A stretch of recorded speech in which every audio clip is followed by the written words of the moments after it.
Tout de suite, on part à la chasse aux fausses informations. C'est l'heure d'Info Intox.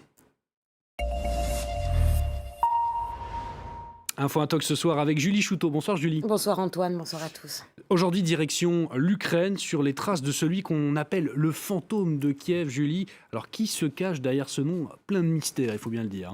Alors, le fantôme de Kiev est apparu pour la première fois, enfin parmi les premières fois en tout cas, dans un tweet de l'ancien président ukrainien Petro Poroshenko. C'était le 25 février dernier, donc on était vraiment au tout début de la guerre en Ukraine, c'était de l'invasion russe en Ukraine, c'était seulement le deuxième jour.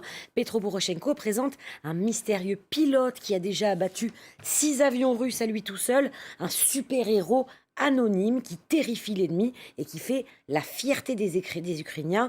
Avec des défenseurs aussi puissants, dit Petro Poroshenko, l'Ukraine va gagner à coup sûr, de quoi motiver les troupes. La légende était née. La légende était née et ensuite ce héros anonyme, Julie, il est apparu sur d'autres comptes officiels ukrainiens. Et oui, le 27 février, à peine 2 jours plus tard, le compte Twitter, vous allez le voir, du gouvernement ukrainien, vante aussi les prouesses de se justifier des airs. Le fantôme de Kiev est décrit comme un as de l'aviation qui domine le ciel de la capitale et qui est devenu le cauchemar des aviateurs russes. Un message qui est accompagné d'un montage vidéo, et on apprendra d'ailleurs un peu plus tard par nos confrères de Reuters que ces images ont parfois été tirées pour certaines d'un jeu vidéo.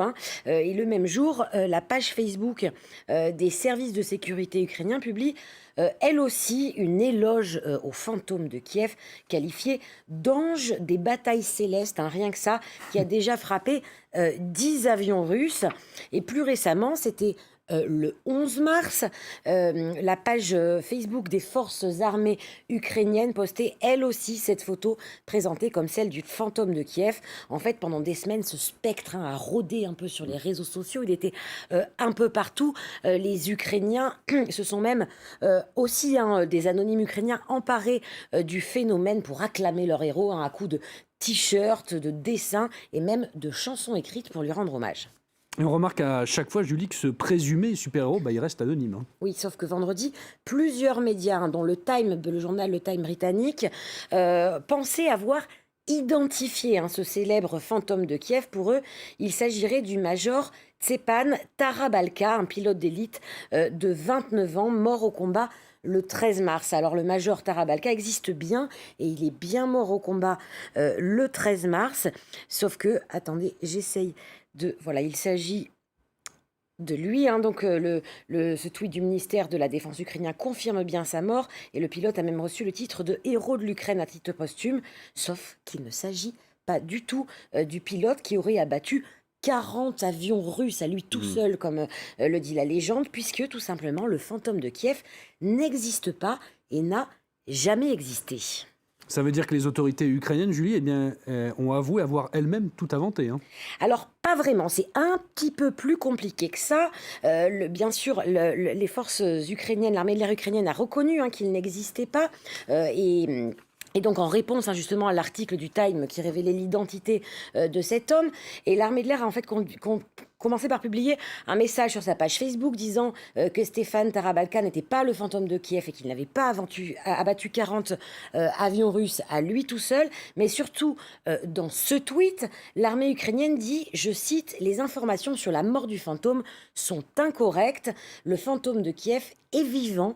Il incarne l'esprit collectif des pilotes hautement qualifiés de la brigade d'aviation tactique. » En fait, ce que veut dire l'armée ukrainienne, c'est que ce fantôme de Kiev, ce n'est pas une personne à proprement parler. Il incarnerait l'esprit des pilotes, de tous les pilotes de cette brigade. En fait, ce serait une représentation collective, en fait, un symbole pour représenter donc tous ces pilotes de cette brigade d'aviation. Il ne s'agit pas donc d'un être humain en chair et en os. Petite pirouette donc. Et d'ailleurs, ce n'est pas l'unique fois, Julie, où le camp ukrainien a fait naître des légendes à des fins de propagande, il faut le dire. Et non, il y a eu déjà plusieurs, les légendes urbaines qui ont la peau dure, il y a eu déjà plusieurs exemples. On a vu fleurir sur Internet, par exemple, des messages avec cette photo, celle d'une femme présentée comme une beauté ukrainienne qui aurait abattu 52 chars ukrainien. Sauf que nos confrères de Reuters ont analysé la photo et verdict, c'est celle d'une chirurgienne du service de santé de l'armée ukrainienne, du service de santé donc militaire. Aucune preuve est donc même peu probable qu'elle ait abattu 52 chars russes à elle toute seule, puisque cette femme est plus coutumière du bistouri finalement que du lance-roquettes. Merci beaucoup Julie Chouteau pour cet éclairage donc sur ce soi-disant fantôme de Kiev. Donc c'était Info Intox, Paris Direct s'arrête pour l'instant, il revient dans quelques minutes. Restez avec nous sur France 24.